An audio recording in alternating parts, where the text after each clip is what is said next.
no blot e nas análises de citometria, né? Além disso, foi possível observar também que o VAOL, na presença do TGF-beta, ele conseguiu atenuar aí algumas proteínas, né, como as integrinas, receptores para fibronectina e laminina, ele conseguiu atenuar a expressão dessas proteínas, quando comparado ao grupo TGF. E também, a partir daí, a gente fez uma análise, né, funcional, como as células, como células mesencimais, elas possuem características de alta motilidade. A gente fez uma análise de Healy na análise de migração e viu que o VAOL inibiu aí a migração celular na presença do TGF-beta quando comparado ao grupo TGF. Então, a partir daí foi possível observar, né, que nesses resultados, observar que o VAOL, ele pode ser, né, um possível candidato a fármaco por inibir aí algumas proteínas, né, tanto de adesão célula a célula, como diminuir aí a expressão de filamentos intermediários, né, como vimentina, em células estimuladas com TGF-beta. Como é possível observar que o VAL ele alterou, né, e impediu aí a reorganização de novo da efectina, diminuiu a vimentina e N-caderina, diminuiu a expressão de proteínas de matriz, né, extracelular, como VLA5 e VLA6, receptor para fibronectina e laminina, e aí teve um aumento, diminuiu também a questão da motilidade celular. Eu quero agradecer também, né, os dois grupos, os dois laboratórios ao qual pertence, o Laboratório de Biologia Celular e o Laboratório de Pesquisa sobre o Timo, na Fiocruz, e aos órgãos de fomento. Muito obrigada. Deixa eu ver aqui. Olá, sim? Oi, Liliane, não é? Olá, tudo bem? Oi. Você é aluna de doutorado, né? Isso, aluna de doutorado. Certo. Roberto, só uma pergunta. Você vê que pulamos não foi o de Viviane, isso? Desculpa? Eu tenho aqui um resumo número 8 de Viviano Neves. Liliane Tenório. Não, sim, eu sei que agora é o número 009, né? De Liliane. Mas o 008 que eu tenho aqui... O de Liliane, na verdade, o de Liliane é o 8. O 8? Ah, tá. O 9 é então Natália Oliveira, quem está a seguir. Então eu tenho aqui Tá, eu vou rearrumar aqui. Me enviaram assim um documento que não... Era o 008, era um Viviano. Não sei. Tá bom. Liliane. Oi. Te pergunto uma coisa que também perguntei antes a outra pessoa. Existem já estudos de toxicidade sobre esse triterpenoide ou de algum uso de triterpenoide? Sabemos alguma coisa sobre efeitos colaterais? Porque sempre é uma limitação, não é? Na hora de desenvolver um novo fármaco. Sim. Então, eu fiz um ensaio de viabilidade celular, né? E utilizei diferentes concentrações. E na concentração que eu utilizei, acho que foi até 40 nanogramas, não alterou a viabilidade celular, mas não foi significativo, mas a gente viu meio que tinha uma curvinha, né? Então, conforme se a gente aumentasse mais a concentração, a gente poderia ver morte celular. Tem estudos que mostram, né, que o VAOL em modelo de estudos de câncer, né, ele induziu a apoptose, né, celular, diminuiu a questão da proliferação, que foi até uma das características de um dos estudos, né, que envolve transição epitelial mesenquimal, que é bem estudado, é no câncer. Então, inicialmente, a gente viu, né, que em um artigo só publicado, que foi o único artigo que eu encontrei, que foi da família do VAOL, que atenuava o processo de transição induzido por TGF-beta, e a gente decidiu investigar se o TGF-beta, se o VAOL, né, ele poderia ter esse efeito, no caso diminuindo aí a questão aí da transição epitelial mesenquimal, que possivelmente pode estar relacionada com o processo de fibrose pulmonar. Só que, no entanto, a gente não pode dizer que ele é um antifibrótico, porque a gente não viu ainda, não fez o ensaio para ver produção, se ele atua, né, diminuindo aí a questão de fibronectina, laminina, entre outras moléculas de matriz, que a gente viu foi o receptor, né, só para fibronectina e laminina. Sim. Mas ele tem, sim, uma atividade, de acordo com os artigos, apoptótica, dependendo da concentração que você for utilizar isso. Então, porque ele é utilizado como anticancerígeno na presença aí de células de câncer. Esses estudos de toxicidade que vocês fizeram, foi nessa linhagem ou foi, por exemplo, em cultura primária? Não, foi nessa linhagem. Logo no início eu fiz um ensaio de viabilidade, né, positometria de fluxo, que eu falei que foi muito rápido, que eu falei. E nós vimos que, como eu falei, até na concentração de 40 não alterou a viabilidade, mas, né, vou dizer para você que eu também estudo o efeito do VAOL na transição epitelial mesenquimal em uma célula do epitélio tímico, que a gente está vendo o processo de envelhecimento, e quando a gente coloca o VAOL, ela induz um pouco a apoptose nessa célula, porque não é uma célula de câncer, ela não é uma célula de câncer, é uma célula é humana, é linhagem, mas é de uma pessoa normal. Mas na de câncer, nessa 549, ela não induziu a morte celular, nessas concentrações.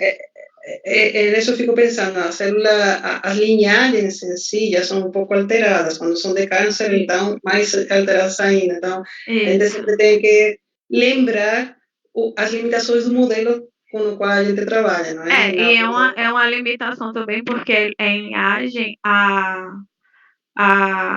pessoa que apresentou anteriormente, eu achei muito interessante o trabalho, porque principalmente quando a gente trabalha com diferenciação celular, a gente tem que ter, eu acho um pouco difícil, porque se sua célula, às vezes, você vai trabalhar com ela está induzida por causa de um meio, já muda a morfologia, então você não pode realizar o experimento porque a célula já vai estar induzida. E essa questão das passagens celulares, às vezes, a gente vê até um efeito diferente, né? O mesmo padrão de efeito, mas o efeito mais atenuado, possivelmente por causa das passagens da célula e por causa do efeito do TGF-beta também, que ele é mais sensível. Ele é muito instável, no caso, né? Dependendo da linhagem que você for utilizar. Tá bom. Tá bom, muito obrigada, Liliane. Nada. Obrigada, tá? Tá. Professora, só retificando, o artigo de Liliane é mesmo 009. O 009, né? Isso. Ainda bem. Eu fiquei preocupada aqui que estava ficando doidinha, tá? Não. E consultando com o comitê, eles mencionam que o 008 possivelmente pediu exclusão ou não enviou o vídeo. Tá certo. Porque não aparece mesmo na programação. Tá bom. Perfeito. Okay. Tá bom. Pode colocar então o seguinte, Roberto. Obrigada. Ok.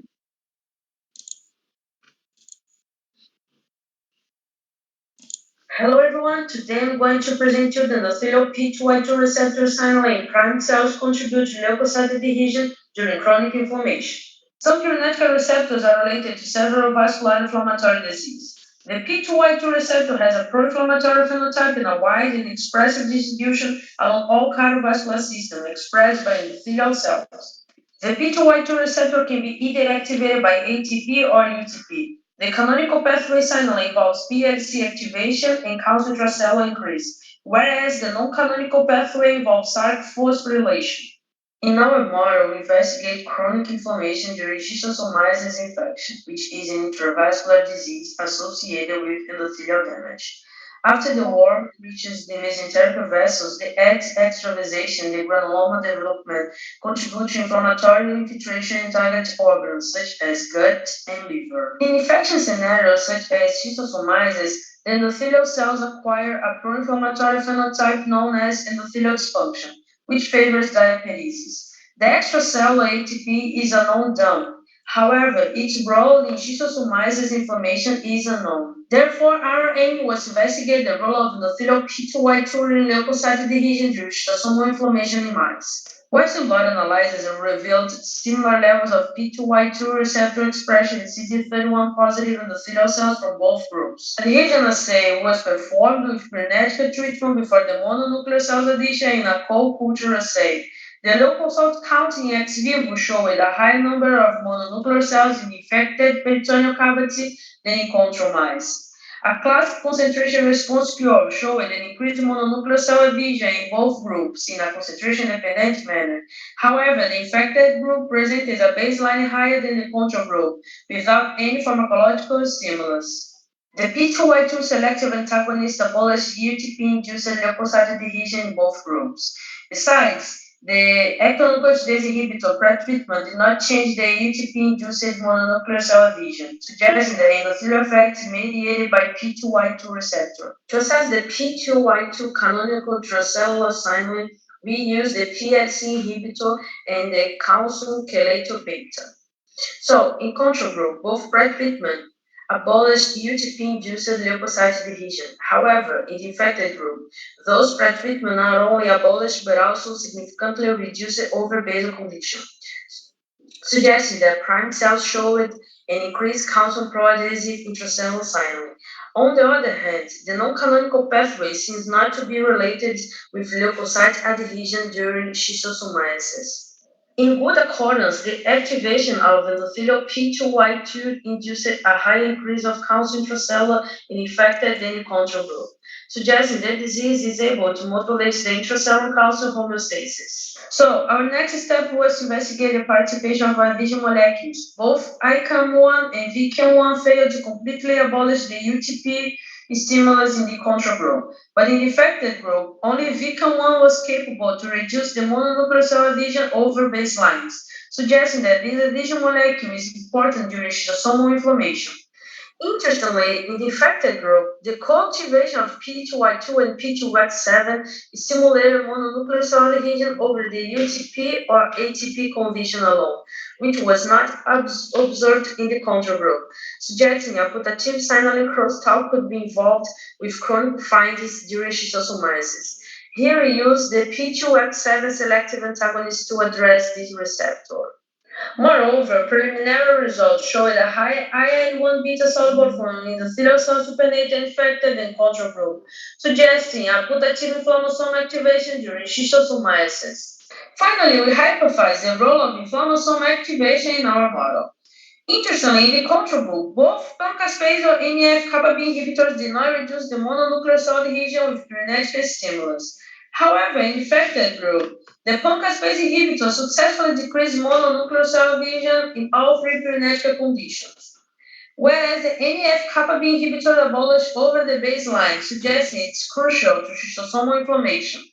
In conclusion, Trinity data showed an increased leukocyte adhesion in response to endothelial P2Y2 or P2X7 activation with putative crosstalk during schistosomiasis, and a crucial NF-kappa B activation or calcium intracellular signaling besides VCAM1 participation in schistosomal inflammation. Thank you all.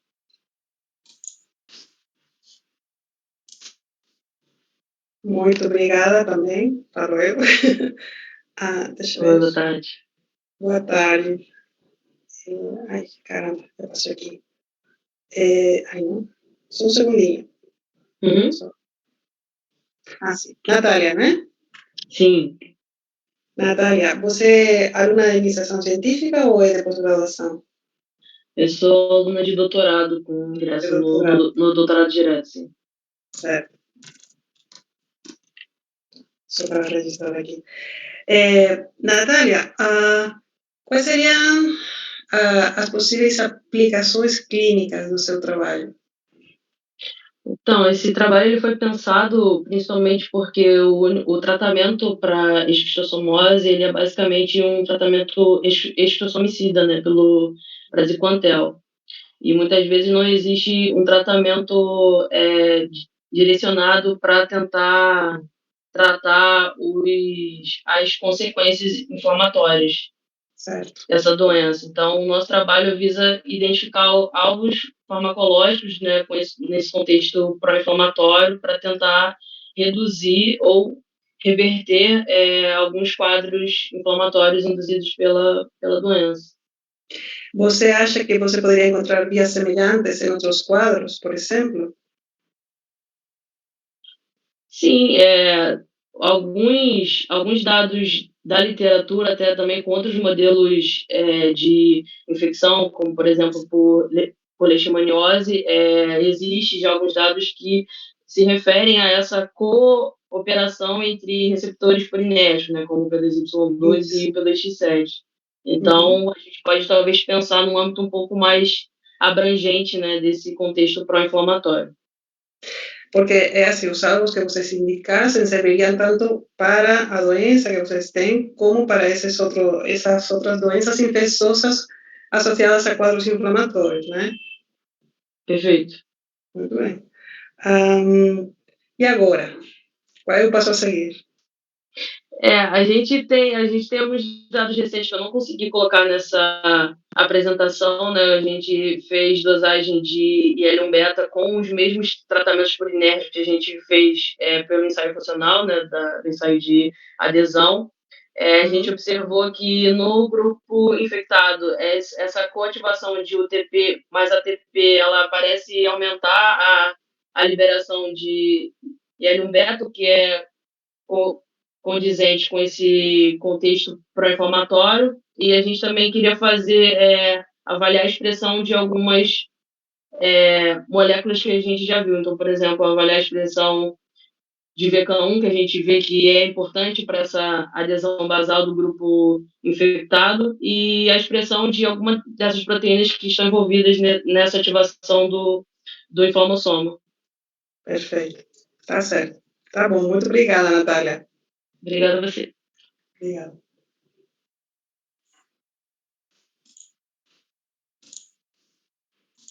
Roberto, isso. Obrigada. Hello everyone, my name is Naima Mariani. I'm a doctoral student at São Paulo State University, Brazil, and the title of my work is Cell line distribution of the male contraceptive target EPI and its colocalization with binding partners in mouse spermatozoa during capacitation. Epididymoprotease inhibitor is a sperm-associated protein that is a target to male contraception due to its modulation of sperm motility via interaction with the major protein of human seminoplasma, Seminogen-1. The relevance of EPIN as a male contraceptive target is that EPIN small organic ligands and the anti-EPIN antibody can mimic the effects of Seminogen-1 by targeting EPIN and promote a male contraceptive effect based on the inhibition of sperm motility. With the goal of validating an experimental model to studies on EPIN, we identified the EPIN binding proteins in mouse spermatozoa with proteomic approach. So here we can see that SBS2 represents an EPIN binding protein in mouse spermatozoa by mass spectrometry, Western blot, and protein-protein interaction strategies. Also, we can observe that EPIN can bind to sperm proteins such as GAPDS and AKP4 that are essential proteins for male fertility. In order to provide additional evidence on EPIN interaction with these proteins, our aim here was to investigate the EPIN relative stability and colocalization with SBS2, GAPDS, and AKP4 in mouse spermatozoa isolated from different sites of the female reproductive tract. To achieve this aim, we isolated spermatozoa from the different regions of the female tract, vagina, proximal and distal uterus, and the oviduct.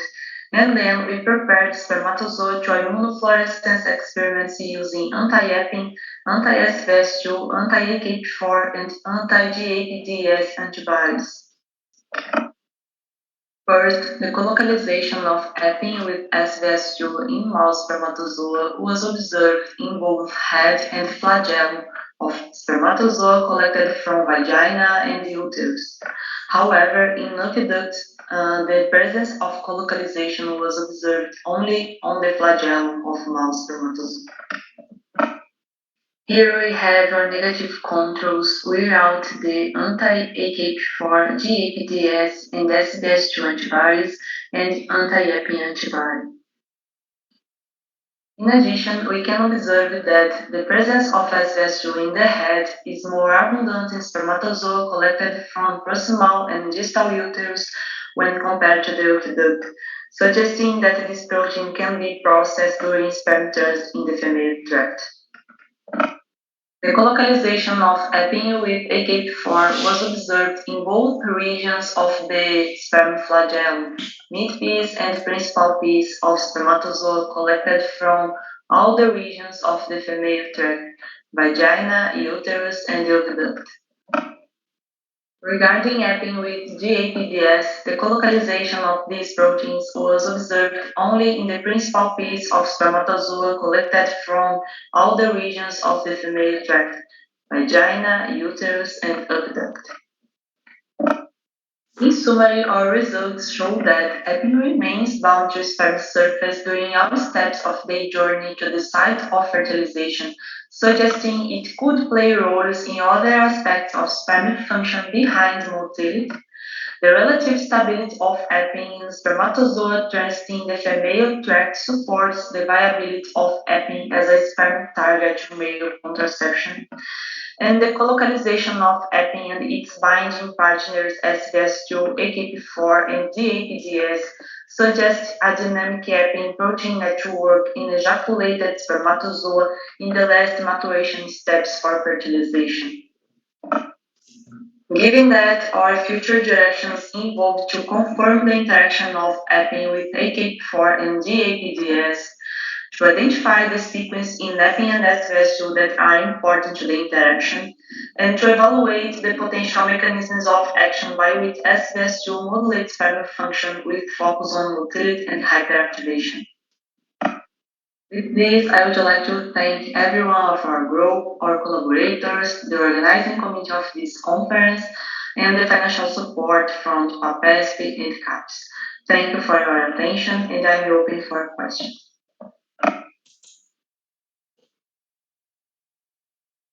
Muito obrigada, Noêmia. Tudo bem? Olá, tá me vendo? Tô. Boa noite. Boa Noêmia, noite. você é aluna de iniciação De científica? doutorado. Doutorado, certo. Isso. Deixa eu só... Noêmia, uma das perguntas que eu ia fazer, você já respondeu no final, no último slide. Não tem problema. Qual seria a tua hipótese sobre vocês têm já alguma hipótese sobre os possíveis mecanismos? A gente tem algumas hipóteses. Então, assim, a gente avaliou no laboratório, já que a SVS2 é uma proteína que está envolvida na inibição da motilidade do espermatozoide, da hiperativação, alguns processos que são essenciais, né, para que o espermatozoide fertilize o óvulo. Então, ela está envolvida na inibição de algum desses processos da capacitação, para que ele alcance a capacitação e a fertilização no momento apropriado para isso.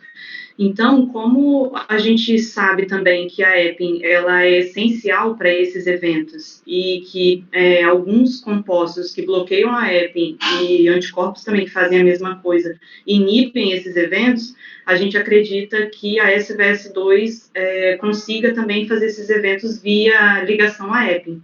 Então, a nossa hipótese é que a SVS2 inibe a motilidade e a hiperativação via ligação à EPI. E é isso que a gente está também avaliando agora. A gente está explorando mais como que acontece essa interação e se, de fato, essa ligação da SVS2 à EPI tem impacto na função do espermatozoide.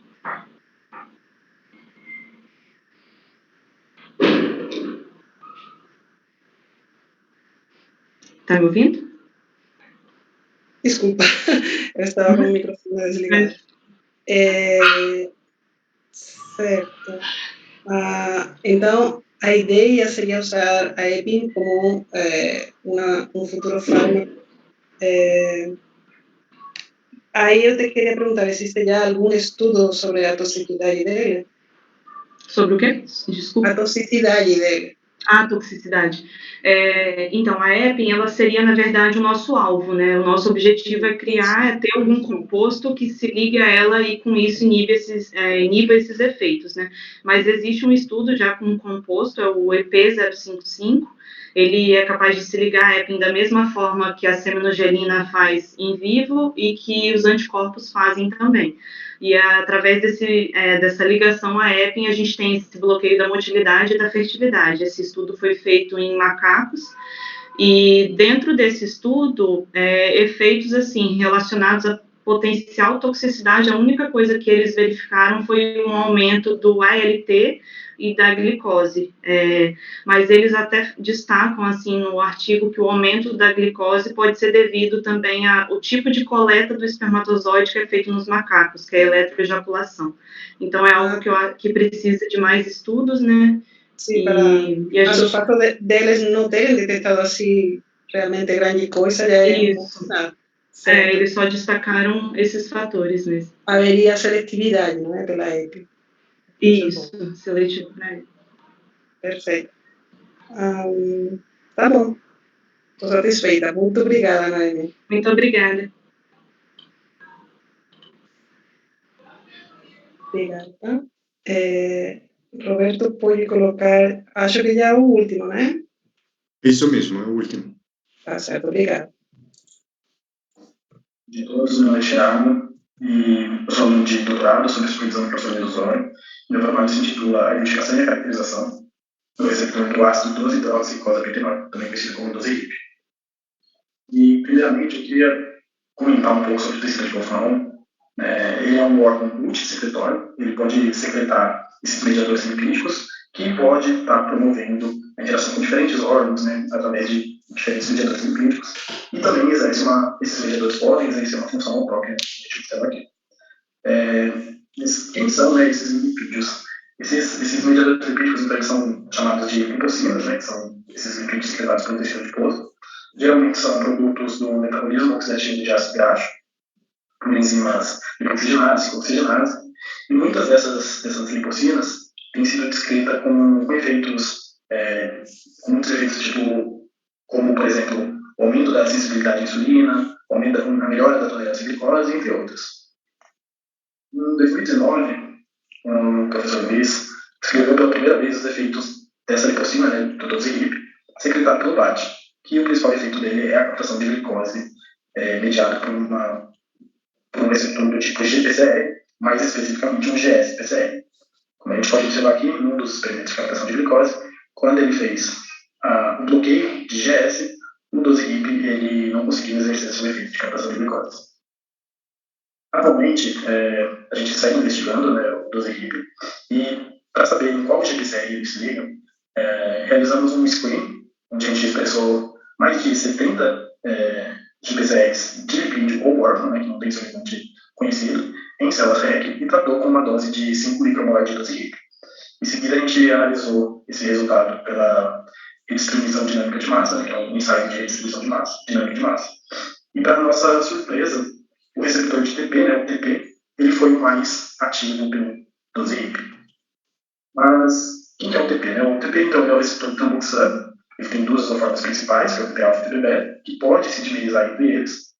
Sua maior expressão é no músculo vascular, baquetas, pulmão.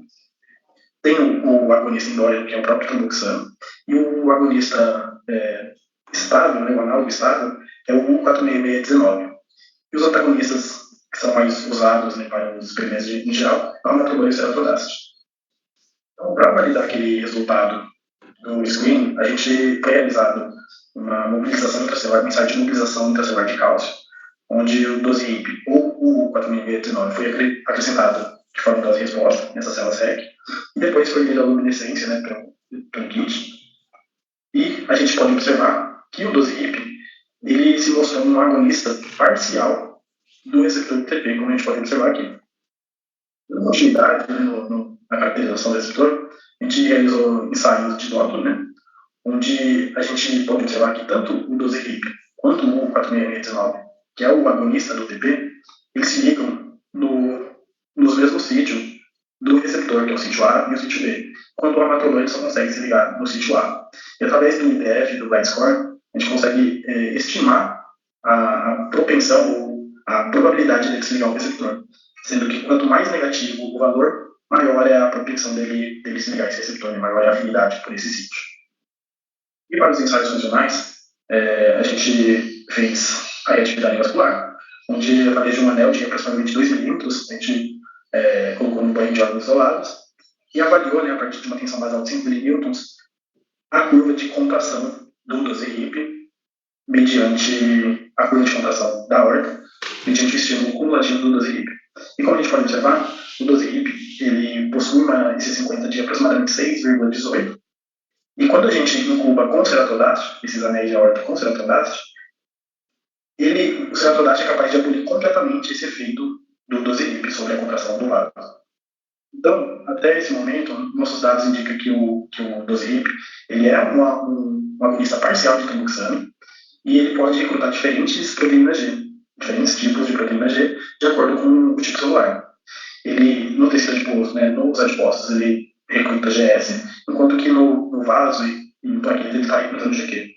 Então, isso também mostra para a gente que o 12 HIP ele vem quebra um paradigma muito importante sobre essas oxilipinas induzidas pelo frio, onde ele tem a capacidade de promover a vasoconstrição periférica e prevenir a perda de calor através desse seu efeito periférico.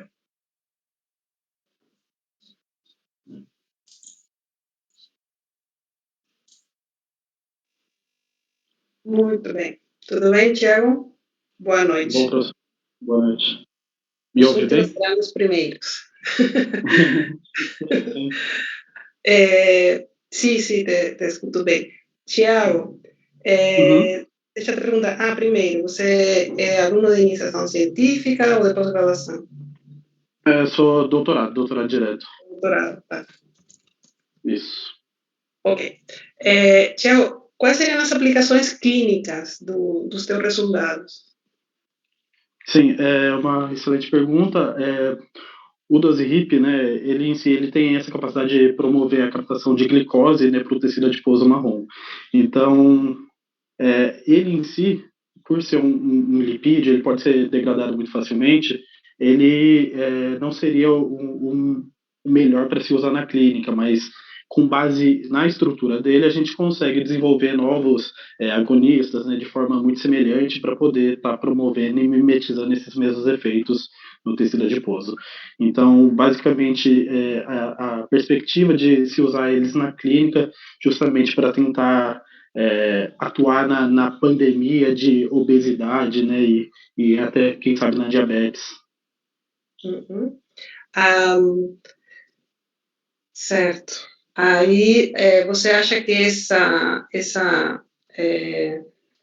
multiplicidade de algos que você detectou com GQ e GS, a multiplicidade é assim, digamos, a tradução múltiple por diferentes mecanismos.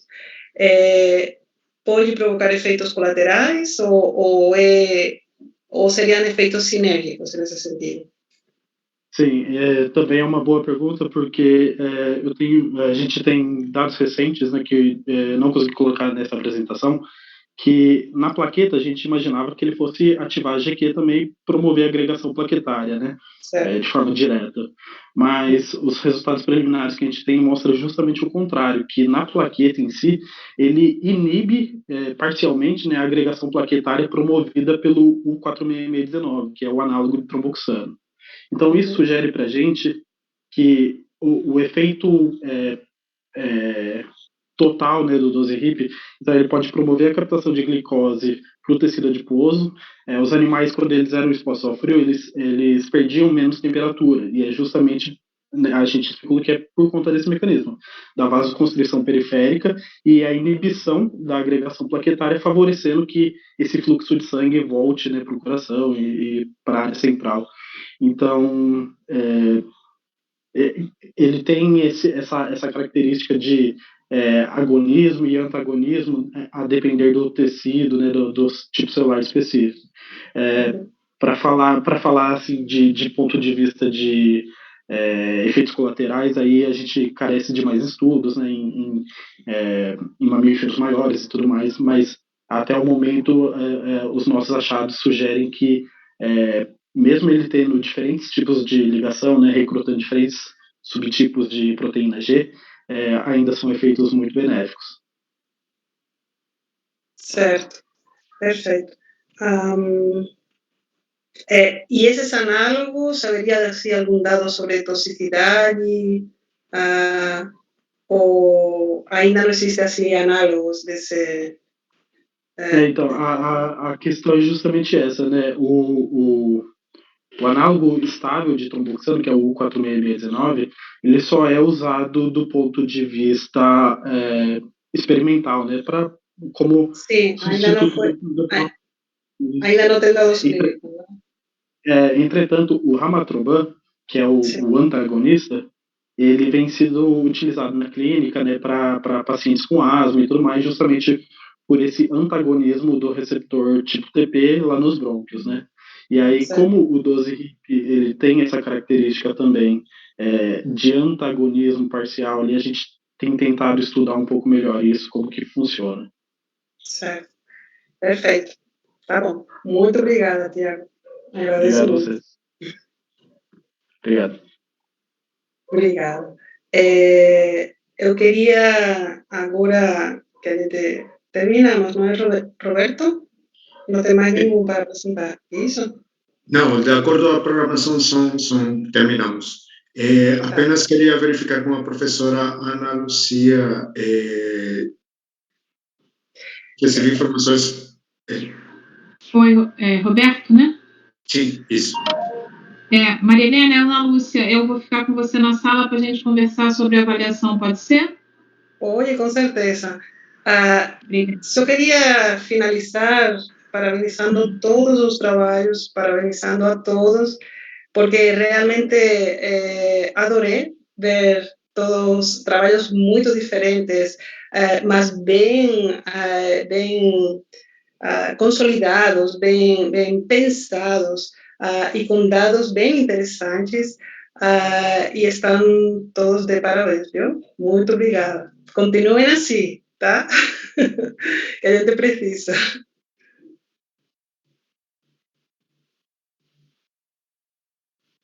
Então, eu acho que a gente pode, então, encerrar a sessão, não é, professora Ana Lúcia? Sim, vamos só aguardar a saída de todo mundo. Se o Roberto, não sei se ele pode ir encerrando a participação ou se cada um tem que sair sozinho. Sim.